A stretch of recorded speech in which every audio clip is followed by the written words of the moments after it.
Hello everyone, मैं आपका GS mentor Prakash Raj आपके अपने यूट्यूब चैनल जीएस अड्डा विद पीसी में आपका हार्दिक अभिनंदन करता हूं। डियर फ्रेंड्स, आई होप आप बहुत अच्छे होंगे और अपने ज़्यादा से ज़्यादा अपना दिमाग अपनी पढ़ाई की ओर अग्रसर कर रहे होंगे।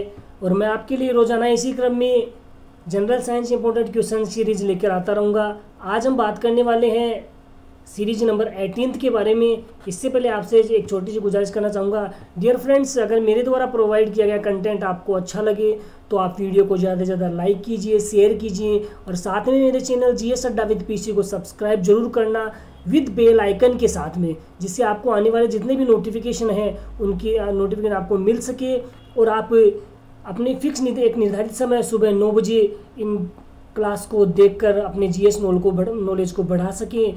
तो फ्रेंड, अपन बढ़ते हैं इसी क्रम में अपने फर्स्ट क्वेश्चन की ओर। और आज का अपना पहला क्वेश्चन है, निम्न में से कौन सी प्राणी कोशिका है? ए विषाणु, ब क्लोरोप्लास्ट, स रिक्तिका और द तंत्रिका तंत्र। तो आपको बताना है इनमें से कौन सी ऐसी सेल है जो प्राणी कोशिका के अंतर्गत आता है। तो फ्रेंड, आप कमेंट बॉक्स में मुझे इसका राइट आंसर बताइए। डियर फ्रेंड्स, आप राइट आंसर देने की कोशिश किया कीजिए। आप एक भी क्वेश्चन का आंसर नहीं देते हैं, आप आंसर देंगे तभी आपको पता चलेगा कि मेरा आंसर सही है या गलत है।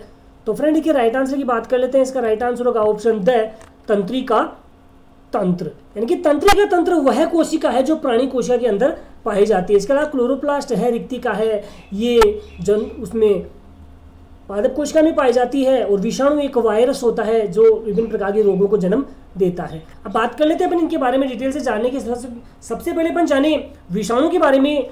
तो विषाणु जो प्रकृति में क्रिस्टलीय निर्जीव रूप में रहते हैं, हमारी प्रकृति में ये निर्जीव रूप में क्रिस्टल के रूप में प्रेजेंट होते हैं। ये न्यूक्लिक अम्ल जैसे डीएनए और आरएनए से बनी केंद्रीय कोर प्रोटीन आवरण से घिरी हुई संरचना होती है। ठीक है, यह अपने जैविक क्रियाएं परपोषी कोशिकाओं में संपन्न करते हैं। जो विषाणु होते हैं ये हमारे जो प्रकृति है उसमें क्रिस्टल के रूप में यानी कि निर्जीव रूप में प्रेजेंट होते हैं। और इनमें ये न्यूक्लिक अम्ल से बनी, न्यूक्लिक अम्ल होते हैं डीएनए आरएनए से बनी केंद्रीय कोर प्रोटीन आवरण की एक संरचना होती है जो जैविक और अपनी संपूर्ण जो जैविक क्रियाएं हैं वो दूसरे जो परपोषी सेल्स होती है, परपोषी कोशिकाएं होती है, उनके ऊपर अपनी सारी क्रियाएं वो संपन्न करते हैं। ओके फ्रेंड, बात करते हैं क्लोरोप्लास्ट की। तो क्लोरोप्लास्ट एक दोहरी झिल्ली से आवृत एक सबसे बड़ा कोशिकांग होता है। ये एक ऐसा कोशिकांग है जो सौर ऊर्जा को रासायनिक ऊर्जा में कन्वर्ट करता है। ओके, यानी कि कहने का मतलब ये है कि जो क्लोरोप्लास्ट है, हरित लवक है, ये दोहरी झिल्ली से आवृत एक सबसे बड़ा कोशिकांग होता है जो सौर ऊर्जा को रासायनिक ऊर्जा में बदलने का कार्य करता है। इसके अन्य नाम की बात करें तो इसको सेमी ऑटोनोमस ऑर्गन कहेंगे, अर्ध स्वशासी अंग भी इसको कहा जाता है। क्या कहा जाता है? अर्ध स्वशासी निकाय या स्वशासी अंग भी इसको कहा जाता है।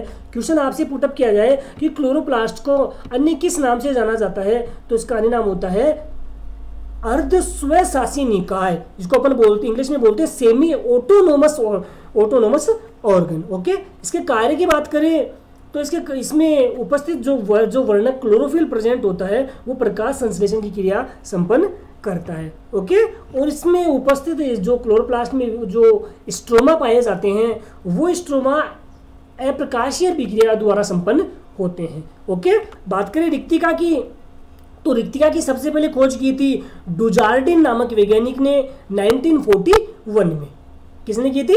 डुजार्डिन नामक वैज्ञानिक ने 1941 में की थी। इसमें उपस्थित जो टोनोप्लास्ट होता है, इसमें एक वर्णक प्रेजेंट होता है टोनोप्लास्ट, उसकी खोज की थी डी ब्रिज ने 1905 में की थी। ओके, और इसीलिए इसको रिक्तिका को कोशिका का भंडार कहा जाता है। यानी कि कोशिका का भंडार गृह किससे कहते हैं, तो आंसर होगा रिक्तिका को कहते हैं। ओके, तो इस क्वेश्चन का राइट आंसर है ऑप्शन द तंत्रिका तंत्र, जो एक प्राणी कोशिका होती है। तो आई होप फ्रेंड आप समझ पाए होंगे। बढ़ते हैं नेक्स्ट क्वेश्चन की ओर। नेक्स्ट क्वेश्चन है, कोशिका का वर्णन सर्वप्रथम किसने किया था? ए रॉबर्ट हुक ने, ब ल्यूवेन हुक ने, स रॉबर्ट ब्राउन ने और द ग्राहम ने। तो आपको बताना है जो सेल्स होती है, जो अपने बॉडी की संरचनात्मक व क्रियात्मक इकाई होती है, उसको सर्वप्रथम किसने इसका वर्णन किया था? तो इसका राइट आंसर यानी फ्रेंड, इसका राइट आंसर होगा ऑप्शन ए, रॉबर्ट हुक ने। रॉबर्ट हुक ने 1665 में सबसे पहले कोशिका का वर्णन किया था। ओके, बात करें ल्यूवेन हुक की, तो एंटोनी वेन ल्यूवेन हुक वे वैज्ञानिक तो है जिनको जीवाणु विज्ञान का जनक कहा जाता है। इनके सूक्ष्म जैविक या जीवाणु विज्ञान का जनक किसे कहा जाता है? ल्यूवेन हुक को कहा जाता है। बात करें रॉबर्ट ब्राउन की, तो रॉबर्ट ब्राउन ने 1833 में केंद्र की खोज की थी। किसकी खोज की थी? केंद्र की खोजकर्ता कौन थे? Robert brown. 1833 ईस्वी में इन्होंने केंद्र की खोज की थी। ओके, और ग्राहम बेल को टेलीफोन का जन्मदाता कहा जाता है। बढ़ते हैं तो समझ पाए होंगे। बढ़ते हैं नेक्स्ट क्वेश्चन की ओर। निम्न में से कौन सी संरचना केंद्रक विभाजन के समय एस्टर निर्माण में भाग लेती है? अंतःप्रद्रवी जालिका, जिसको एंडोप्लाज्मिक रेटिकुलम कहा जाता है। बात दूसरा है ऑक्सीसोम, सेंट्रियोल और द क्लोरोप्लास्ट। तो आपको बताना है कौन सी संरचना केंद्रक विभाजन के समय एस्टर निर्माण में भाग लेती है। तो फ्रेंड्स के राइट आंसर की बात करें तो इसका राइट आंसर होगा ऑप्शन से सेंट्रियोल। ओके, जो सेंट्रियोल होता है वो केंद्रक विभाजन के समय एस्टर निर्माण में भाग लेता है। ओके, जानते हैं एंडोप्लाज्मिक रेटिकुलम के बारे में। तो एंडोप्लाज्मिक रेटिकुलम के खोजकर्ता हैं पोर्टर। उन्होंने 1945 में पोर्टर नामक वैज्ञानिक ने एंडोप्लाज्मिक रेटिकुलम की खोज की थी। जो एंडोप्लाज्मिक रेटिकुलम होती है ये एक प्रकार की नलिकाओं की जालनुमा संरचना होती है, यानी कि इसमें डिफरेंट प्रकार की नलिकाएं होती है और एक जाल के रूप में वो प्रेजेंट होती है। और देखा जाए तो ये विशेषकर दो प्रकार की होती है। एक होती है स्मूथ एंडोप्लाज्मिक रेटिकुलम और दूसरी होती है रफ एंडोप्लाज्मिक रेटिकुलम। ओके, बात करें एंजाइम कौन कौन से होते हैं इसके अंदर, तो एक तो होता है NADH cytochrome B reductase, NADH cytochrome B reductase. कौन सा?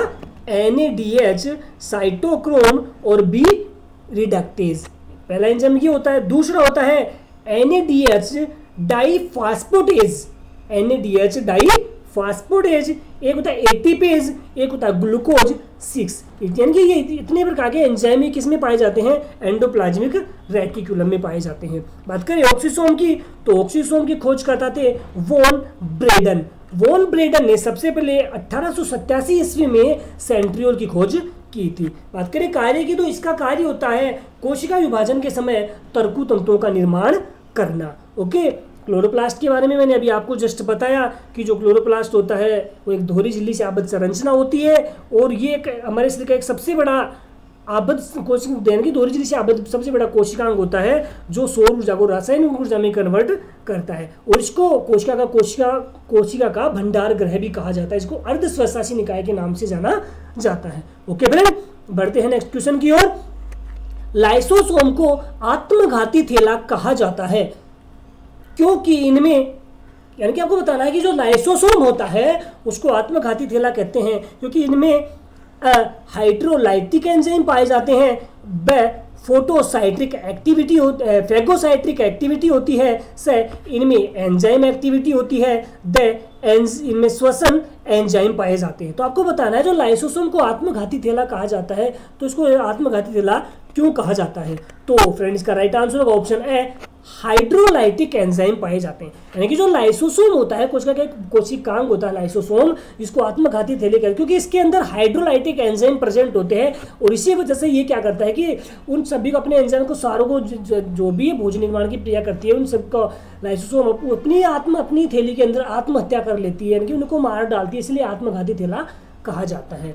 ओके, बात करें इसके खोजकर्ता की, तो क्रिश्चियन डी ड्यूवे ने 1955 में सबसे पहले लाइसोसोम की खोज की थी और लाइसोसोम के फटने से गुणसूत्र टूट जाते हैं और जिससे कैंसर होने का खतरा बन जाता है। यानी कि जब लाइसोसोम अगर फट जाती है तो इसके अंदर जो गुणसूत्र होते हैं वो क्या होते हैं, उनमें ब्रेक डाउन हो जाते हैं, वो टूट जाते हैं और इससे हमारे शरीर में कैंसर जैसी घातक बीमारी हो जाती है। ओके फ्रेंड, तो आप समझ पाए होंगे। बढ़ते हैं नेक्स्ट क्वेश्चन की ओर।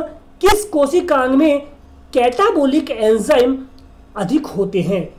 तो आपको बताना है किस कोशिकांग में कैटाबोलिक एंजाइम सबसे अधिक होते हैं। ओके फ्रेंड, तो इसका राइट आंसर ऑप्शन ए है लाइसोसोम, ब क्लोरोप्लास्ट, से गोल्जी कोई और द पेरोक्सीसोम।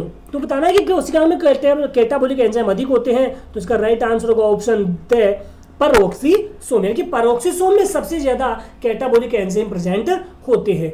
बात करें कोशिकाओं में, मैंने भी आपको बताया कि क्रिश्चियन डी डुवे ने 1955 में इसकी खोज की, क्लोरोप्लास्ट की मैंने आपको बता ही दिया। बात करें गोल्जी कोई की, तो कैमिलो गोल्जी नामक वैज्ञानिक ने सबसे पहले गोल्जी कोई की खोज की थी।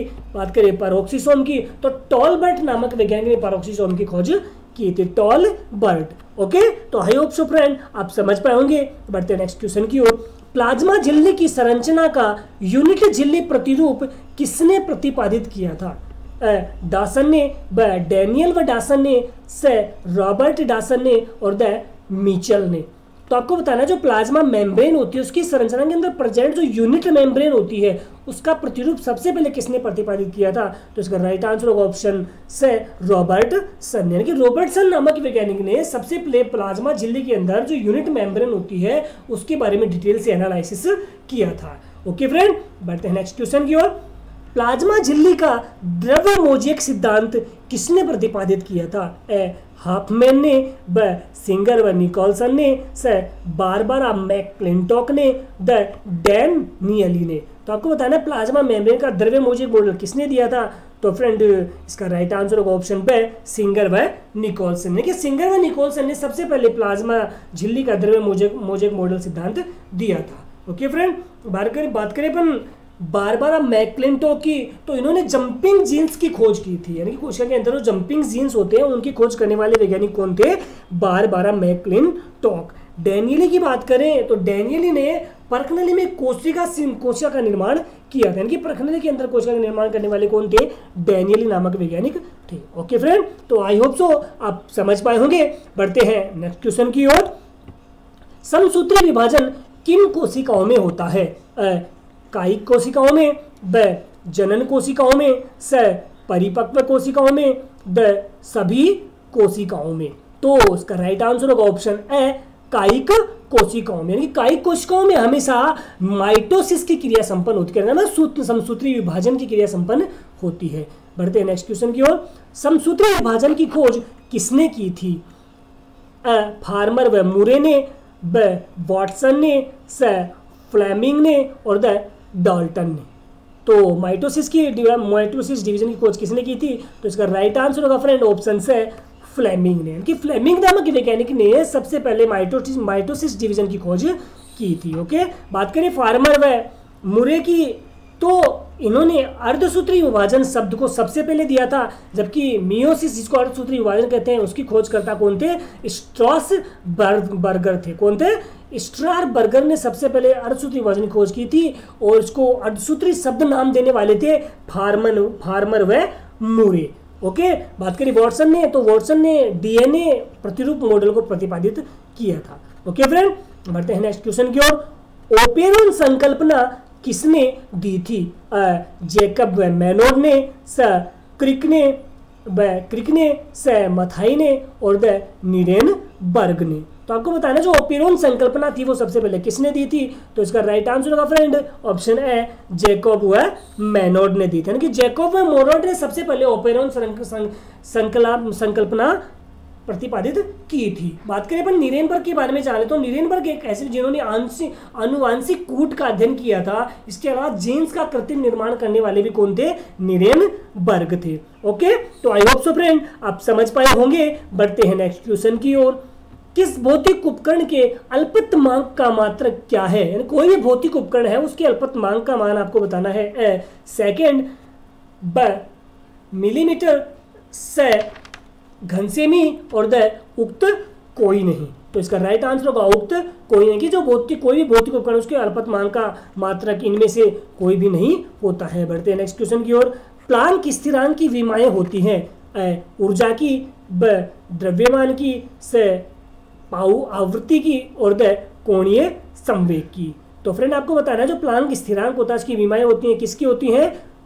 तो कोणीय संवेग की। तो द ऑप्शन इसका राइट आंसर होगा। कोणीय संवेग की विमाएं होती हैं वो किसकी होती हैं? प्लांक स्थिरांक की। ओके, बढ़ते हैं नेक्स्ट क्वेश्चन की ओर। शांता गुणांक का MKS पद्धति में मात्रक क्या होता है?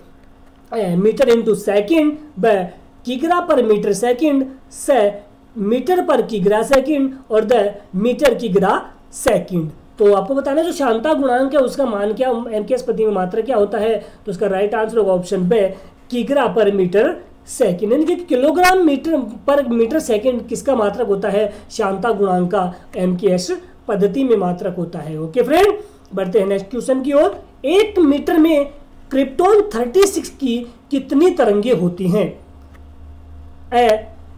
23471271.223 ब 1553164.13 स 652189.236 और द 1650763.73। तो आपको बताना है कि इनमें से 1 मीटर में क्रिप्टॉन 36 की कितनी तरंगे होती हैं? तो इसका राइट आंसर होगा फ्रेंड ऑप्शन द 1650763.73, यानी कि इतनी ये क्रिप्टॉन 36 की तरंगे होती है। तो आई होप सो फ्रेंड आप समझ पाए होंगे। बढ़ते हैं नेक्स्ट क्वेश्चन की ओर।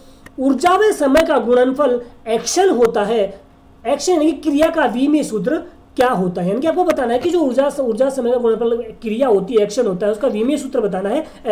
बल इंटू वेग ब आवेग इंटू दूरी स शक्ति और द कोणीय ऊर्जा। तो इसका राइट आंसर होगा फ्रेंड ऑप्शन ब आवेग इंटू दूरी, यानी कि एक्शन बराबर क्या होता है? आवेग इंटू दूरी होता है। Okay friend, I hope so आप समझ पाए होंगे। बढ़ते हैं नेक्स्ट क्वेश्चन की ओर। नेक्स्ट है कार्बन में 2 अयुग्मित इलेक्ट्रॉन होते हैं, यह किस नियम का परिमाण है? आपको बताना है जो कार्बन में 2 अयुग्मित इलेक्ट्रॉन होते हैं वह किस नियम का परिमाण है? पाउली का अपवर्जन नियम ब हुंड का नियम से N+L का नियम और द हाइजेनबर्ग का नियम। ओके, तो आपको बताना है इनमें से कौन सी 2 अयुग्मित इलेक्ट्रॉन जो है क्या नियम को प्रतिपादित करते हैं? तो इसका राइट आंसर होगा ऑप्शन पे हुंड का नियम। यानी कि हुंड का नियम यह कहता है कि जब भी कोई एक ही उपकोष में सभी कक्षकों में, यानी कि कोई भी एक उपकोष है उसके सभी कक्षकों में उपस्थित अयुग्मित इलेक्ट्रॉन की संख्या अधिकतम होती है। हुंड का नियम क्या कहता है कि एक ही उपकोष के सभी कक्षकों में अयुग्मित इलेक्ट्रॉनों की संख्या हमेशा क्या होती है? अधिकतम होती है। N+L की बात करें तो इसमें इलेक्ट्रॉन उस कक्षक में जाता है जिसके लिए N+L का मान कम होता है, यानी कि इसमें जो इलेक्ट्रॉन होता है वो उस कक्ष में पहले प्रायोरिटी देता है जिसमें N+L का मान सबसे कम होता है। ओके, बात करें हाइजेनबर्ग का नियम, तो इस नियम के अनुसार इलेक्ट्रॉन की स्थिति व उसका संवेग दोनों का कभी भी एक साथ निर्धारण संभव नहीं है। कहने का मतलब ये नियम ये कहता है कि जब इलेक्ट्रॉन की स्थिति और उसके संवेग की अगर बात करें तो दोनों का एक साथ कभी भी निर्धारण नहीं किया जा सकता है। ओके फ्रेंड, तो आई होप सो आज समझ पाए होंगे। बढ़ते हैं नेक्स्ट क्वेश्चन की ओर। 1 मोल इलेक्ट्रॉन का द्रव्यमान कितना होता है? 9.112 इंटू 10⁻⁻28 ग्राम ब 0.186 मिलीग्राम से 1.002 ग्राम और द इनमें से कोई नहीं। तो आपको बताना है 1 इलेक्ट्रॉन मोल का द्रव्यमान कितना है? तो फ्रेंड्स का राइट आंसर होगा ऑप्शन ए 9.11 इंटू 10⁻⁻28 ग्राम होता है। ओके फ्रेंड, बढ़ते हैं नेक्स्ट क्वेश्चन की ओर। कैथोड किरणों के आविष्कारक कौन थे? जे थॉमसन ब रदरफोर्ड से विलियम क्रुक्स और द गोल्डस्टीन। आपको बताना है कि जो कैथोड किरणों के आविष्कारक कौन थे? तो इसका राइट आंसर होगा ऑप्शन से विलियम क्रुक्स, यानी कि विलियम क्रुक्स ने सबसे पहले कैथोड किरणों की खोज की थी। ओके, बढ़ते हैं नेक्स्ट क्वेश्चन की ओर। हाइड्रोजन परमाणु की आयनन ऊर्जा कितनी होती है? 13.6 इलेक्ट्रॉन वोल्ट ब 27.2 इलेक्ट्रॉन वोल्ट से -27.2 इलेक्ट्रॉन वोल्ट और द -13.6 इलेक्ट्रॉन वोल्ट। तो हाइड्रोजन परमाणु की आयनन ऊर्जा आपको बतानी है। तो फ्रेंड्स का राइट आंसर होगा option A 13.6 electron volt hydrogen परमाणु की आयनन ऊर्जा होती है। ओके फ्रेंड, बढ़ते हैं नेक्स्ट क्वेश्चन की ओर। समान ताप व दाब पर किस गैस की प्रति मोल गतिज ऊर्जा अधिकतम होती है? हाइड्रोजन की ब ऑक्सीजन की से मैथेन की और द सभी की समान होती है। तो बताना है कि समान ताप व दाब पर किसी गैस की प्रति मोल गतिज ऊर्जा का अधिकतम होगी। तो इसका राइट आंसर होगा ऑप्शन फ्रेंड द सभी की समान, यानी कि हाइड्रोजन की, ऑक्सीजन की और मीथेन की, तीनों की हमेशा समान ताप व दाब पर जो गैस की प्रति मोल गतिज ऊर्जा वो हमेशा अधिकतम होती है। ओके फ्रेंड, तो थैंक यू फ्रेंड, आज के लिए फ्रेंड इतना ही। तो आई होप सो आपको अच्छे समझ में आया होगा। तो दोस्तों कैसा लगा आपको ये वीडियो, आप कमेंट बॉक्स में मुझे मैसेज करके अवश्य बताएं। और क्या आपको वाकई में लगता है कि आप ये वीडियो आपके किसी फैमिली मेम्बर या आपके फ्रेंड्स की जो कंपटीशन एग्जाम की प्रिपरेशन कर रहे हैं उनके लिए हेल्पफुल साबित हो सकता है? तो आप जाइए और अपने जितने भी सोशल मीडिया ग्रुप्स हैं उनमें शेयर कीजिए। अब इससे इतना सा होगा कि आपके फ्रेंड को कहीं ना कहीं अच्छा लगेगा और वो आपको थैंक्स कहेगा और मेरा भी एक छोटा सा मैसेज उन तक पहुँच पाएगा। तो दोस्तों कैसा लगा ये वीडियो आप मुझे ज़्यादा से ज़्यादा कमेंट करके बताना, और कोई भी आपकी क्वेरी रहती है तो मुझे अवश्य बताएं। और साथ में मेरे चैनल जीएस अड्डा विद पीसी को सब्सक्राइब करना विद बेल आइकन के साथ में, जिससे आपको आगामी वीडियोज़ के नोटिफिकेशन मिल सकें। तो धन्यवाद फ्रेंड्स, आज के लिए इतना ही। जय हिंद, जय भारत।